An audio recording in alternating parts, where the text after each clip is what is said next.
오늘은 hitdekel 강가에서라는 제목을 가지고 다니엘서 10장 1절부터 9절까지 말씀을 좀 여러분과 함께 살펴봤으면 좋겠습니다. 오늘 우리가 함께 읽은 본문은 다니엘이 본 환상에 대한 이야기예요. 특별히 오늘 우리가 본 본문에 등장하는 환상은 다니엘서에 나오는 마지막 환상입니다. 이 마지막 환상에 대해서 다니엘서는 10장부터 12장까지 좀 길게 서술해 두었어요. 그래서 여러분과 함께 이 환상에 대해서 조금 나누어서 함께 나누고 또 이를 통해서 하나님께 주시고자 했던 메시지는 무엇인지 함께 배우고 또 그렇게 또 기도하는 시간들이 되었으면 좋겠습니다. 우리 먼저 1장 1절 말씀 같이 한번 읽어봤으면 좋겠습니다. 1절 말씀을 같이 읽도록 하겠습니다. 같이 읽겠습니다. 화사왕 고레스 제3년의 한 일이 베드사살이라 이름한 다니엘에게 나타났는데 그 일이 참되니 곧 큰 전쟁에 관한 것이라. 다니엘은 그 일을 분명히 알았고 그 환상을 깨달으니라. 여기 본문에 보면 바사왕 이렇게 되어 있죠. 바사는 지금의 이야기로 하면 페르시아 정도 됩니다. 페르시아 왕, 그 당시에 원래는 이 근동아시아 지역은 바벨론이 지배하고 있었어요. 근데 이 바벨론이 페르시아에게 멸망을 당합니다. 그래서 이 당시 다니엘이 활동할 당시에는 바벨론에서 페르시아로 정권이 교체가 되고 페르시아가 세계적인 제국이 되었던 때예요. 그런데 바사왕 고레스에 대한 여러 가지 기록들이 있습니다. 그런데 고레스가 한 일 중에 한 가지는 뭐냐면 최초의 종교의 자유를 허락한 왕이라고 알려져 있어요. 페르시아는 바벨론을 좀 손쉽게 정복을 하게 됩니다. 그런 다음에 페르시아의 왕이었던 고레스는 특별한 조치를 하나 취해요. 그것은 뭐냐면 바벨론에 포로로 잡혀있던 민족들에게 각각 자기가 살던 고향으로 돌아가서 각자 자신이 섬기는 신에 대해서 예배할 수 있는 일종의 종교의 자유를 허락하게 됩니다. 그래서 이 명령에 따라서 이스라엘 백성들도 어디에 돌아갔을까요? 예루살렘에 돌아가고 또 포로가 귀환하는 일들을 이루어지게 됩니다. 그래서 고레스 왕 3년에 라고 되어 있는데 이 3년에는 거의 다 귀국을 해서 고향에 돌아가서 성전을 다시 짓기 위해서 노력하고 있을 때예요. 그런데 재미있는 것은 대부분의 사람들이 이제 예루살렘에 돌아갔습니다. 그런데 다니엘은 뭐예요? 돌아가지 않아요. 그리고 어디에 남아 있어요? 아직 페르시아에 남아 있습니다. 그래서 오늘 본문에 보면 베드사살이라는 이름한 다니엘 이렇게 되어 있죠. 베드사살은 다니엘이 바벨론에 왔을 때 바벨론 사람들이 지어준 이름이에요. 그런데 이 이름을 의도적으로 쓴 건 뭐냐면 아직 다니엘이 어디에 있다? 바벨론에, 다시 말하면 페르시아에 있다는 사실을 보여주기 위해서 이 표현을 쓴 거죠. 그렇다면 왜 다니엘은 돌아가지 않고 여기에 남았을까요? 많은 사람들이 이 이유에 대해서 여러 가지 이야기를 합니다. 그 중에 하나는 뭐냐면 연로해서 그렇다는 이야기했어요. 즉 나이가 많다는 거죠. 나이가 굉장히 많이 들었습니다. 그래서 긴 여행을 하기 어렵고 새로운 땅에 정착하기 어려워서 가지 않았다 이렇게 보는 사람들도 있어요. 그리고 또 어떤 사람들은 지금 페르시아에서 다니엘이 굉장히 인정받고 관리로서 성공한 케이스입니다. 그래서 굉장히 평안한 삶을 누리고 있었다는 거죠. 그래서 이 삶에 만족해서 가지 않았다라고 이야기하는 경우들이 있어요. 그런데 이 두 가지 다 잘못된 겁니다. 왜냐하면 이 두 가지 설명은 다니엘의 그동안의 모습에 대해서 모습과는 맞지 않아요. 일관되지 않아요. 다니엘은 그동안 어땠습니까? 정말 고국에 포로로 잡혀왔지만 그곳에서도 고국을 잊지 않고 늘 고국을 위해서 날마다 기도했어요. 빨리 성전에 돌아가서 성전을 회복하는 날에 대한 꿈을 꿨어요.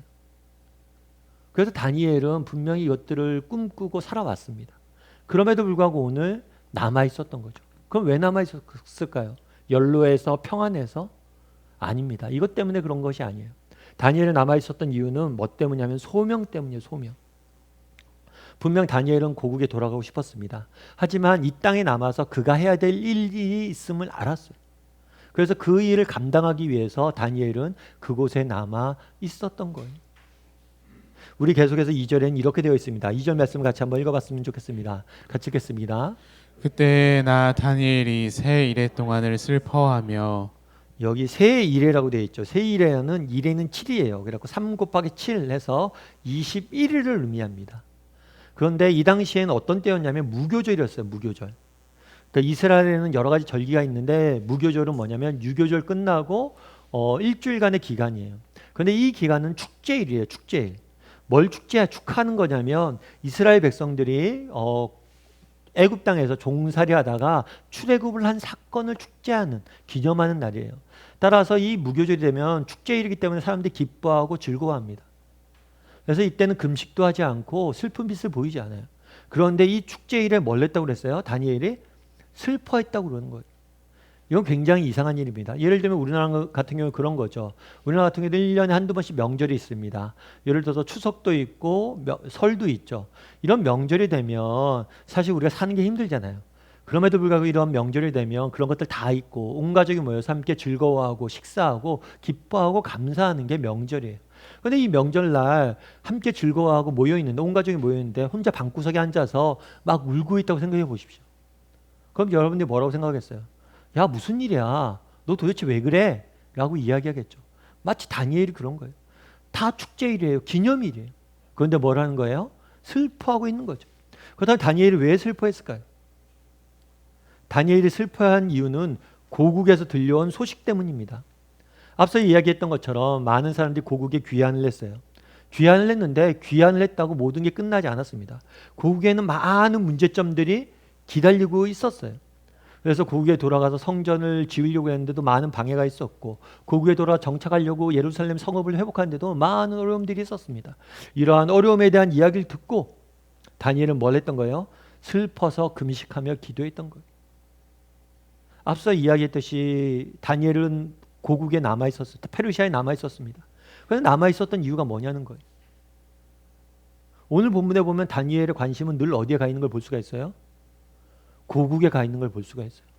고국에 있는 그 사람들의 소식을 기다리고 그 소식을 듣자마자 그로 인해서 슬퍼하는 모습들을 보게 돼요. 다니엘에 남았던 이유는 여기에 있습니다. 그가 남았던 이유는 무엇일까요? 그가 남았던 이유는 자기가 페르시아에서 할 일이 있기 때문이에요. 그 당시 그는 관리였기 때문에 그가 그곳에서 자신이 담당하고 해야 될 역할들이 있었기 때문에 남아 있었던 거예요. 당시 다니엘의 심정은 어땠을까요? 다니엘의 입장에서는 지금 포로로 잡혀온 지 70년이 됐어요. 얼마나 힘들었겠어요? 얼마나 지쳤겠어요? 고국에 돌아가고 싶지 않았을까요? 좀 고국에 돌아와서 쉬고 싶지 않았을까요? 정말 고국에 돌아와서 그 좋아하는 예배도 드리고 고국 땅을 밟아보고 싶지 않았을까요? 그럼에도 불구하고 다니엘은 뭐라는 거예요? 내가 원하는 것, 내가 하고 싶은 것이 아니라 뭐예요? 내가 해야 될 일들, 내게 주어진 사명에 집중하고 있는 모습들을 보게 됩니다. 사실 이게 쉬운 일은 아니죠. 조금 다르게 표현하면 다니엘은 자기가 하고 싶은 일이 아니라 뭐에 집중하고 있는 거예요? 하나님이 지금 우리에게 원하는 거에 집중하고 있는 거죠.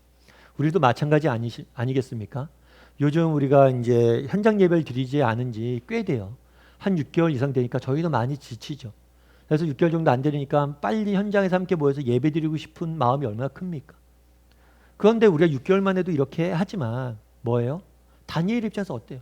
70년 이상이잖아요. 얼마나 가서 그곳에서 예배하고 싶었겠어요. 그럼에도 불구하고 뭐예요? 가지 않고 남아 있습니다. 남아서 기도해요. 왜요?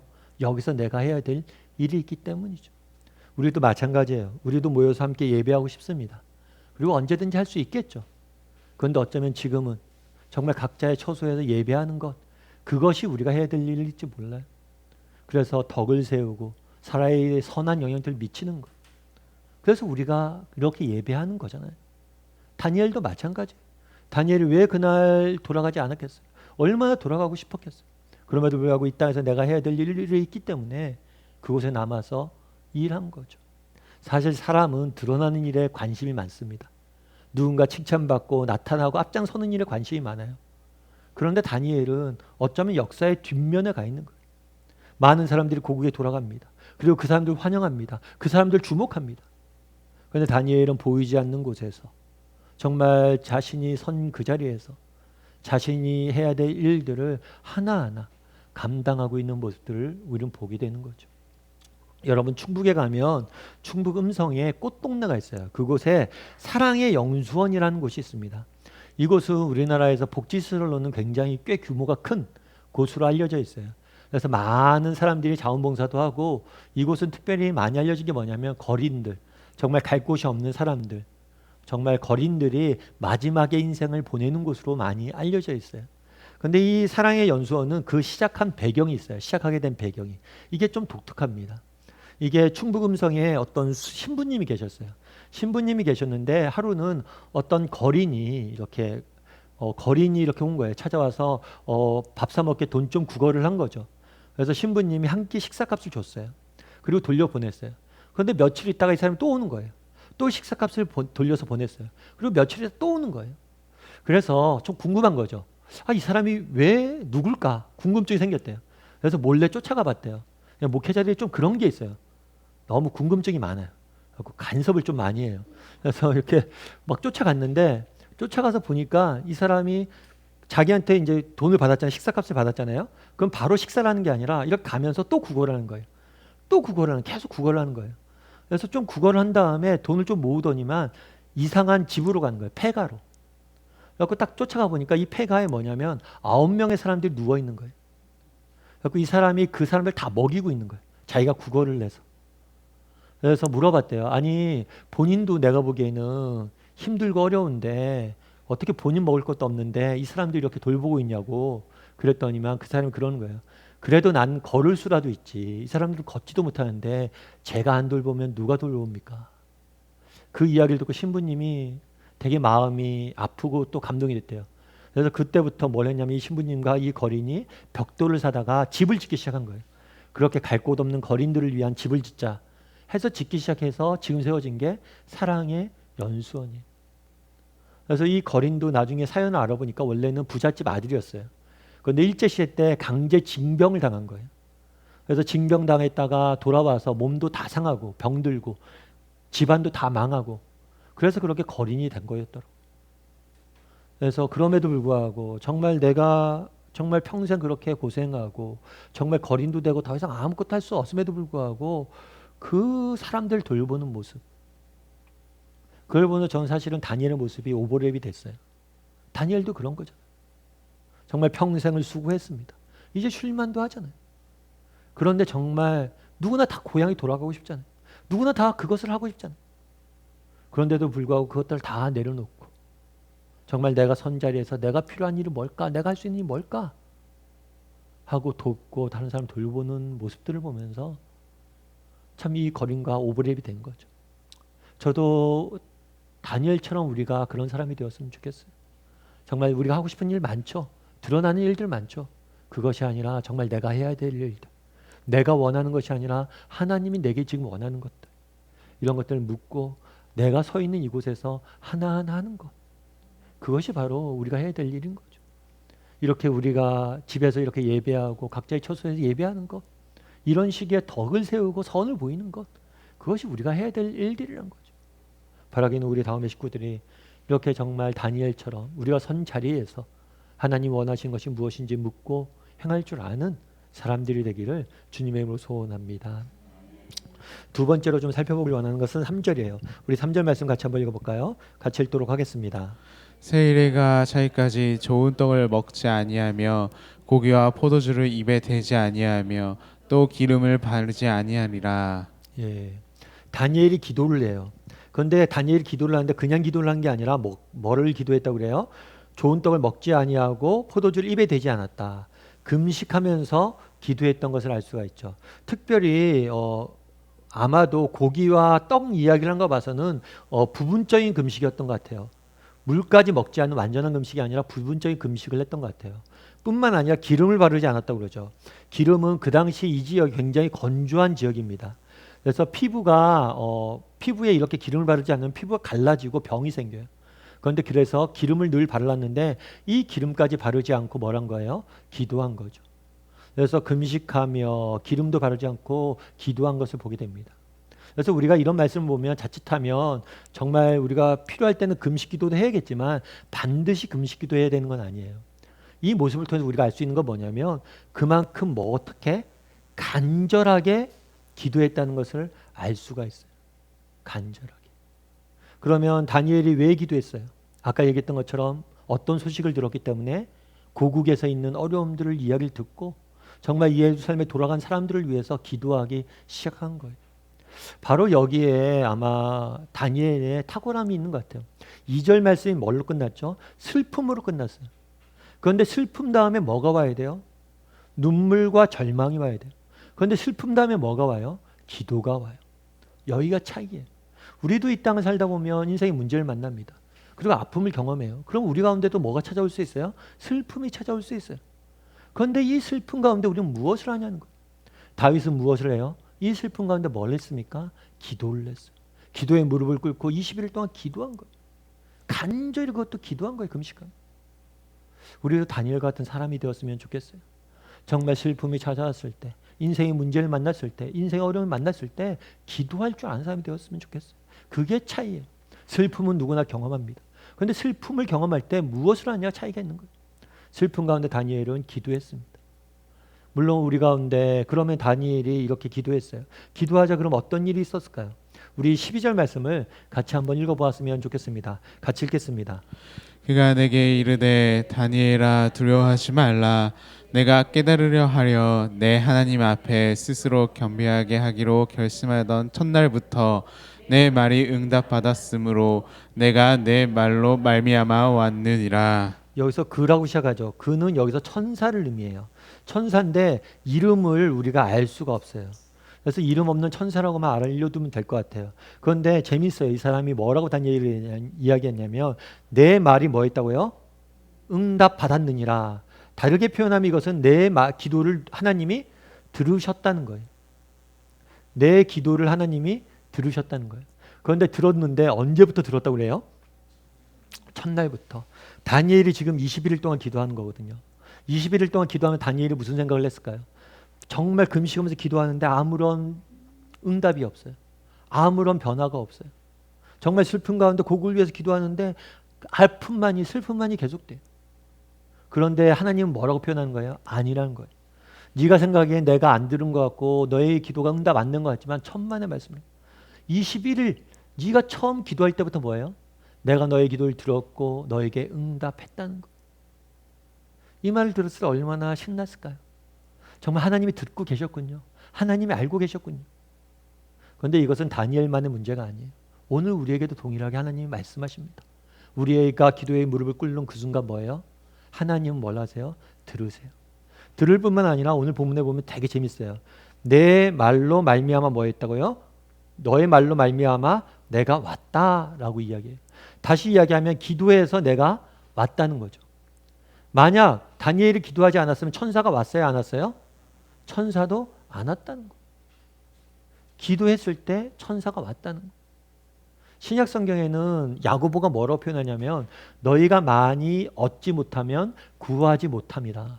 다르게 말하면 너희가 구하지 못해서 뭐예요? 얻지 못하는 게 많다는 거예요. 정말 우리가 기도해야 돼. 왜요? 기도해야지만 하나님께서 우리에게 그 기도를 통해서 일하실 수 있기 때문이에요. 오늘 본문에 보면 이렇게 이야기합니다. 네가 기도해서 말미암아 내가 왔다.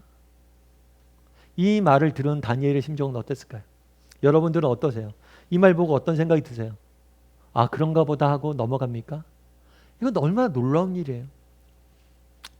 벨드캄프라는 사람이 이렇게 이야기를 했어요. 이 사실을 놓고 뭐라고 이야기했냐면 다니엘의 기도는 천사들을 하늘에서 땅으로 오게 하는데 성공했다.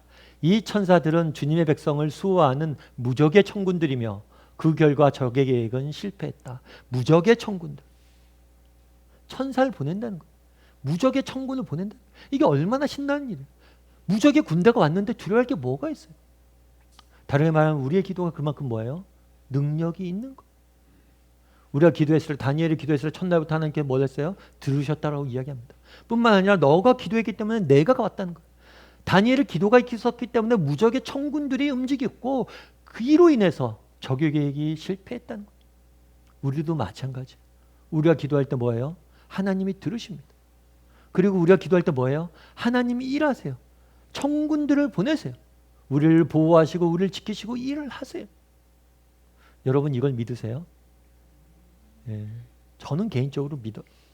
제가 이렇게 살아있는 것, 이렇게 목회하고 이렇게 열심히 건강히 할 수 있는 게 다 정말 교회를 위한 정말 많은 성도들의 기도와 저희 부모님들의 기도와 많은 기도가 있기 때문에 이렇게 이루어진다고 저는 믿습니다. 제가 아는 집사님 한 분이 계세요. 이분은 저랑 이제 교제 나눴던 분인데 남자분이세요.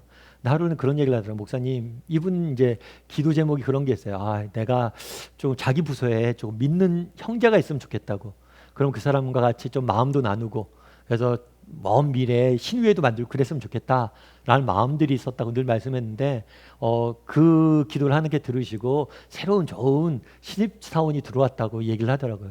그래서 그래요. 집사님 잘 됐네요 하고 축하해주고 그러는데 그 집사님이 이 형제가 들어오게 된 배경을 이렇게 얘기하더라고요. 처음에 이제 이 부서에 사람을 이제 뽑으려고 모집 광고를 낸 거죠. 그러니까 여러 원서가 들어올 거 아니에요. 많은 지원자들이 있겠죠. 이 지원자들이 있는데 쭉 자기가 봤대요. 근데 아무래도 기독교인이고 본인이 교회 다니다 보니까 종교란을 유심히 봤대요. 근데 종교란에 기독교라고 쓴 사람이 없더래요.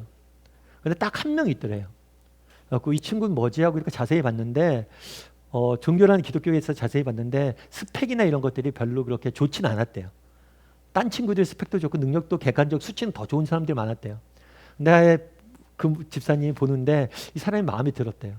근데 뭐 인사권자도 아니고 자기는 추천만 할 수 있는 거라서 사장단에게 이렇게 추천을 하는데 몇 명 이제 추천을 하는데 이 친구를 제일 위에 올려서 추천을 했대요. 아무튼 이 사람이 됐으면 좋겠다고. 그런데 뭐 객관적인 것들은 좀 떨어질 수 있으니까 뭐 안 되지 않을까 이런 생각을 올렸대요. 근데 감사하게도 그 친구가 된 거죠. 그래서 제가 물었어요. 그 친구한테 이 이야기 했습니까? 아이, 목사님 안 했어요. 또 알고 나면 또 이상해질까 봐 일부러 안 했습니다. 아이, 잘했어요. 그렇게 얘기했는데 제가 그 생각이 들었어요. 그 친구가 과연 알까요? 자기가 종교란에 기독교라고 쓴 거 하나 때문에 그 자리에 가 있는 것. 그리고 그 친구가 거기까지 오기까지 이 집사님께서 정말 우리 부서에 좋은 믿는 형제를 보내달라고 기도했던 것. 그리고 그 부모님들이 그 친구를 위해서 정말 그런 믿음의 직장에 가기 위해서 기도했던 것을 알까요? 우연인 것 같죠. 하지만 하나님이 그런 것들을 통해서 일하시는 거예요. 우리의 기도를 통해서 일하시는 거예요. 우리가 다니엘에게 뭐라고 얘기합니까? 네가 무릎 꿇는 첫날부터 내가 일한다는 거예요. 천군을 보낸다는 거예요. 미국의 조지아주에 그런 일이 있었어요. 미국은 총기 사건이 많잖아요. 근데 우리가 가끔 듣다 보면 막 젊은 사람들이 총을 들고 막 학교 같은 데 들어가서 막 난사하고 그런 경우들이 많잖아요. 한 번은 그런 사건이 발생을 했대요. 실제로. 발생을 했는데 이 친구가 AK 속총에다가 총알을 한 500발 정도를 가져온 거예요. 그런데 터프라는 여자 직원이 있었어. 교직원이. 이 터프라는 여직원이 이 사람을 막아냄으로 해서 참사를 막았어요. 그러니까 나중에 이제 많은 신문에도 나고 그랬죠. 그래서 많은 사람들이 어떻게 그렇게 막을 수 있었습니까? 이렇게 이야기를 하는 거예요. 그런데 이 사람이 그 얘기를 하더라고요. 그러니까 처음에 이 친구가 막 했을 때 그 얘기를 해줄 때 그 친구한테 잠깐만 내 얘기 좀 들어보라고. 나도 너의 심정을 안다고. 나도 남편과 이별했고 장애 아이를 나 혼자 키우고 있어. 정말 내 인생이 얼마나 많은 고통과 아픔이 있었는지 몰라. 네가 어떤 아픔이 있는지 몰라도 네가 어떤 아픔 때문에 이런지 몰라도 난 네 아픔을 아니까 나한테 한번 얘기해주고 이 일을 해봐. 그렇게 이야기할 때 이 말에 이 사람이 움직인 거죠. 막.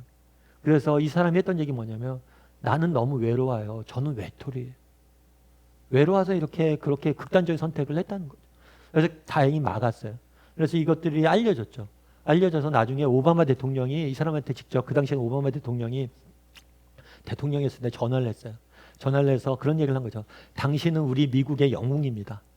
그런데 그 사람이 그렇게 답했대요. 저는 영웅이 아닙니다. 그 순간 저도 너무나 두려웠습니다. 용기가 있어서 그 일을 행한 게 아닙니다. 그저 저는 기도할 수밖에 없었고 기도했기 때문에 가능합니다. 두려웠다는 거예요. 그런데 기도했다는 거예요. 그래서 하나님이 힘을 주었다는 거예요. 그날의 다니엘은 무엇을 합니까? 슬픔 가운데 있었습니다. 아픔 가운데 있었습니다. 그때 선택하는 거예요. 계속 슬퍼하고 절망할지 아니면 기도의 무릎을 꿇을지. 정말 이 땅에 살다 보면 우리가 여러 가지 문제가 만나죠. 두려움에 빠질 때가 있죠. 힘들 때가 있죠. 어려움에 있을 때 있죠. 그럼 그때 선택하는 거예요. 무엇을 선택하는 거예요? 기도할지 아니면 계속해서 슬퍼할지. 바라기는 다니엘을 그랬던 것처럼 이 터프라는 여인이 그랬던 것처럼 기도를 선택할 줄 아는 사람이 되었으면 좋겠어요. 왜요? 우리가 기도를 하려고 무릎 꿇는 순간 하나님이 들으시고 일하시기 시작하기 때문입니다. 그걸 믿고 기도했으면 좋겠어요. 우리 자녀들 위해서도 마찬가지예요. 기도하세요. 기도하면 당장 응답이 안 되는 것 같죠? 아니요. 나중에 말씀하실 거예요. 네가 기도하는 그 순간부터 내가 이랬다. 듣고 이랬다. 직장을 위해서, 자녀들 위해서, 또 공동체를 위해서, 또 그렇게 기도에 무릎을 꿇을 줄 아는 저와 여러분이 되기를 주님의 이름으로 소원합니다. 마지막으로 우리 한점 7절 말씀을 같이 한번 살펴봤으면 좋겠습니다. 7절 말씀을 같이 한번 읽어보도록 하겠습니다. 같이 읽겠습니다. 이 환상을 나 다니엘이 홀로 보았고 나와 함께한 사람들은 이 환상을 보지 못하였어도 그들이 크게 떨며 도망하여 숨었느니라. 예, 환상을 보았다고 그랬어요. 구약 시대에는 지금 성경책이 없었습니다. 그래서 환상이나 아니면 천사나 아니면 꿈이나 아니면 이런 것들을 통해서 하나님께서 보여주셨어요. 자신이 말씀을 전했어요. 그러면 신약 시대에는 어떻게 전했죠? 그 아들 예수님을 통해서 하나님께서 말씀을 전하십니다. 그리고 지금 교회 시대, 오늘 우리가 사는 시대는 어떻게 하나님께서 말씀하세요? 바로 성경을 통해서 하나님께서 말씀을 하세요. 그래서 우리는 성경을 통해서 하나님을 만나고 배울 수 있는 거죠. 그런데 구약 시대이기 때문에 다니엘에게 환상을 보여주셨어요. 그런데 다니엘이 어떻게 보았다고 그랬어요? 홀로 보았어요. 다른 사람들은 보지 못하고 그저 두려움에 떨면서 도망하여 숨었다라고 이해했어요. 다니엘만 보았어요. 그럼 왜 다니엘만 보았을까요? 그것은 다니엘에게 준 사명 때문인 것 같아요. 그건 뭐냐면 다니엘에게 주신 사명은 뭐냐면 하나님의 말씀을 듣고 깨닫고 전하는 사명을 다니엘은 받은 거예요. 그래서 이걸 선지자적 사명을 받았다라고 이야기를 해요. 그래서 다니엘은 이 말씀을 받는 사명이 있었기 때문에 다니엘에게만 이런 환상이 보여준 거죠. 그런데 재미있는 것은 이렇게 환상을 본 다니엘의 반응이에요. 우리 다니엘이 어떤 반응을 보였는지 8절과 9절 말씀 같이 한번 읽어볼까요? 같이 읽도록 하겠습니다. 그러므로 나만 홀로 있어서 이 큰 환상을 볼 때에 내 몸에 힘이 빠졌고 나의 아름다운 빛이 변하여 썩은 듯 하였고 나의 힘이 다 없어졌으나 내가 그의 음성을 들었는데 그의 음성을 들을 때에 내가 얼굴을 땅에 깊이 잠들었느니라. 8절과 9절에 보면 뭐라고 됐으면 내 몸에 힘이 빠졌고 힘이 다 없어졌고 궁극적으로 뭐예요? 기절하는 것처럼 깊이 잠들었다는 거예요. 마치 기절하는 것처럼 깊이 잠들었어요. 그만큼 큰 노력과 에너지가 들었다는 거죠. 그리고 이후에도 이런 표현들이 많이 나와요. 뭐 10절부터 시작해서 쭉 계속 이런 게 나옵니다. 그렇다면 왜 이런 현상이 일어나고 이걸 통해서 주고자 했던 메시지는 뭐냐는 거예요. 왜 갑자기 힘이 빠졌을까요? 왜 기절하듯이 이렇게 되었을까요? 이걸 통해서 성경은 이걸 굉장히 자세히 기록해 놓거든요. 이걸 통해서 주고자 했던 메시지는 뭘까요? 그것은 다니엘의 사명은 뭐예요? 하나님의 말씀을 받는 거죠. 그 말씀을 듣는 거예요. 그런데 이 말씀을 듣는 건데 이 말씀을 듣는데 뭐가 필요하다는 거예요? 대가 지불이 필요하다는 거예요. 노력이 필요하다는 거예요. 노력과 힘이 필요하다는 거예요. 그럼 왜 이런 노력들이 대가 지불이 필요할까요? 그것은 존재적 특성 때문이에요. 존재적 특성 때문에 그래요. 제가 예전에 뭐 종종 말씀드리지만 제가 이제 개척하기 전에는 사랑의 교회 국제제자훈련에서 옥하는 목사님이랑 이렇게 같이 사역을 했습니다. 근데 제가 사랑의 교회 처음 국제제자훈련에 이렇게 갈 때가 언제였냐면 2007년도 8월 7일이에요. 날짜는 제가 굉장히 잘 기억합니다. 8월 7일 날 이제 처음 이제 갔어요. 갔는데 8월 7일 날 제가 처음 출근했거든요. 그런데 그 다음 날 어떤 일이 있었냐면 점심시간 때 옥하는 목사님이 전화를 하신 거예요. 그래갖고 훈련원에 교역자들 누구 나와 있냐? 그랬더니 누구 나와 있습니다. 그래? 그럼 간만에 나랑 식사나 하자. 그래서 그 당시에는 교역자들이 많았기 때문에 옥하는 목사님과 그렇게 자주 식사할 수 있는 기회가 없어요. 저는 출근하자마자 그 다음 날 그런 기회가 이제 생긴 거죠. 그래서 좋았을까요? 한편 좋았는데 한편 쉽진 않아요. 왜냐면 특별히 어떻게 했냐면 이 같이 식사하는 선배 목사님들이 어떻게 좌석을 배치했냐면 테이블이 2개 있었는데 앞에 옥하는 목사님이 앉으셨으면 그 바로 앞에 저를 앉히고 자기들끼리 옆 테이블에 앉은 거예요. 그러니까 제가 한 1시간 반 식사했나? 근데 딱 2마디 들었어요.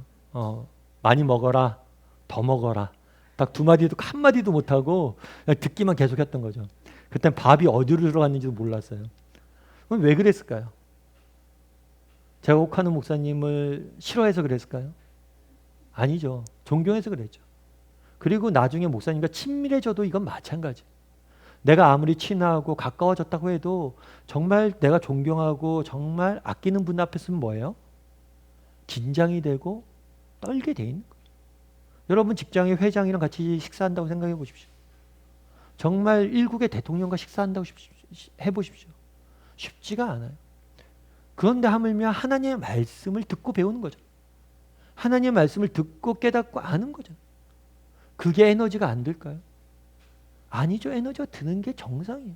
힘이 빠지는 게 정상이에요. 하나님 앞에 선 건데, 하나님의 말씀을 듣는 건데. 사실 저는 굉장히 우리는 복 받았다고 생각합니다. 왜냐하면 오늘날 우리는 언제든지 이렇게 성경을 읽을 수 있잖아요. 그런데 한국교회 초창기에 성경이 번역될 때만 해도, 보급될 때만 해도 제대로 된 완전한 성경이 없었어요. 그래서 쪽복음이라고 해서 요한복음이면 요한복음만 번역해서, 마가복음이면 마가복음만 번역해서 그걸 갖고 읽고 다녔어요. 그것도 그 당시에 문맹률이 높았잖아요. 본인이 못 읽으니까 선교사님들한테 가서 읽어달라고 그러고, 글자 아는 사람들한테 읽어달라고 그러고, 그래서 겨우 알았어요. 그런 거에 비하면 우리는 얼마나 언제든지 쉽게 성경책을 읽을 수 있고 볼 수 있습니까? 이건 굉장히 우리에게 큰 복이에요. 그런데 반대로 생각해 보면 우리가 정말 하나님 말씀을 대하는데 다니엘이 갖고 있었던, 우리 선배들이 갖고 있었던 그런 열심들, 노력들이 있는가? 그런 마음들이 있는가? 라는 생각이 좀 드는 거죠. 요즘 우리가 온라인으로 집에서 예배하잖아요. 그러다 보니까 많은 사람들이 그런 얘기를 하더라고요. 목사님, 온라인으로 하다 보니까 아무래도 집중도가 떨어진다고. 그런 것 같아요. 온라인으로 하다 보면 집중도가 떨어질 수밖에 없는 것 같아요. 그게 여러 가지 이유가 있겠죠. 매체의 특성도 있을 수 있고 환경의 이유도 있을 수 있고. 그런데 그 여러 가지 중에 이유 중에 하나는 그런 게 아닐까 싶기도 해요. 어떤 게 있냐면, 여러분 우리 평소에 예배 드릴 때 온라인은 안 듣고 오프라인으로 예배 드릴 때 어떡합니까? 그래도 예배 시작 1시간 전에 일어나잖아요. 그래서 씻고 또 옷도 입고 준비해서, 뭐 각 빠르게 오시는 분은 5분 10분 만에 오지만 많이 걸리는 분은 2, 30분, 또 많이 걸리는 분은 1시간 넘게 차 타고 오잖아요. 이 노력과 수고를 하면서 우리가 마음이 준비가 되잖아요. 그런데 온라인으로 예배 드릴 때는 그냥 가만히 있다가 예배 시간이네 하고 딱 키면 그게 집중이 되겠습니까? 그 전에는 우리가 20분, 30분, 1시간 준비해서 예배 드렸잖아요. 온라인이 편해진 것들이 있어요. 그런데 정말 우리가 놓치지 말아야 할 것들이 있다는 거예요. 뭐예요? 준비하지 않은데 어떻게 은혜가 있어요? 하나님 말씀이 그렇게 쉬운 게 아니잖아요. 하나님을 만난다는 게 그렇게 쉬운 게 아니잖아요. 여러분이 섬기는 회사의 회장을 만나고 일국의 대통령을 만나고 그렇게 쉽게 만나지지 않잖아요. 정말 우리가 온라인으로 해서 편하고 정말 그런 유익들이 있습니다. 온라인 말씀을 쉽게 접할 수 있다는 건 너무나 많은 유익들이 있어요. 그런데 우리가 기억할 것이 있어요. 원리는 똑같아요. 하나님 말씀을 배우고 하나님 말씀 앞에 서고 하나님의 말씀을 통해 은혜를 받는다는 것. 그것은 노력이 필요한 일들이에요. 수고가 필요한 일들이에요. 단일 수고하고 노력해서 얻는 거잖아요. 깨닫는 거 아는 거잖아요. 많은 사람들이 그런 얘기를 합니다. 말씀이 꿀송이처럼 달다. 말씀을 통해 내가 너무 많은 은혜를 받았다. 근데 나는 왜 안 될까? 안 되죠. 그냥 말씀 피고 그냥 이렇게 보고 마니까 안 되죠. 노력을 투자해야죠. 그래서 요즘 우리가 아침 묵상하는 이유도 그거 아닙니까? 정말 우리의 시간을 들이고 노력을 들여야 돼요. 왜요? 우리 선배들도 그렇게 해서 하나님의 말씀을 듣고 깨달았습니다. 그날의 다니엘이 어떻게 하나님 말씀을 배웠어요? 들었어요. 몸에 힘이 빠지고 기절할 정도로 에너지를 썼다는 거. 우리도 그런 마음 자세가 있었으면 좋겠어요. 우리 하나님 만나는 거잖아요. 그래서 저희가 나중에 유튜브로 여러분들 가정에서 예배드리다 보면 5분 전부터 우리가 이 찬송을 틀어줍니다. 그럼 정말 예배 시간 10시에 그냥 유튜브 켜야지 키지 마시고 5분 전에 미리 들어오셔서 기도하고 정말 마음의 준비를 해서 예배했으면 좋겠어요. 그랬을 때 하나님의 음재가 느낄 수 있는 거예요. 그래서 그날의 다니엘을 그랬던 것처럼 정말 하나님을 만나고 하나님의 말씀을 듣는 것은 우리의 노력이 필요합니다. 그것들을 위해서 애쓰고 수고할 줄 아는 저와 여러분이 되기를 주님의 이름으로 소원합니다.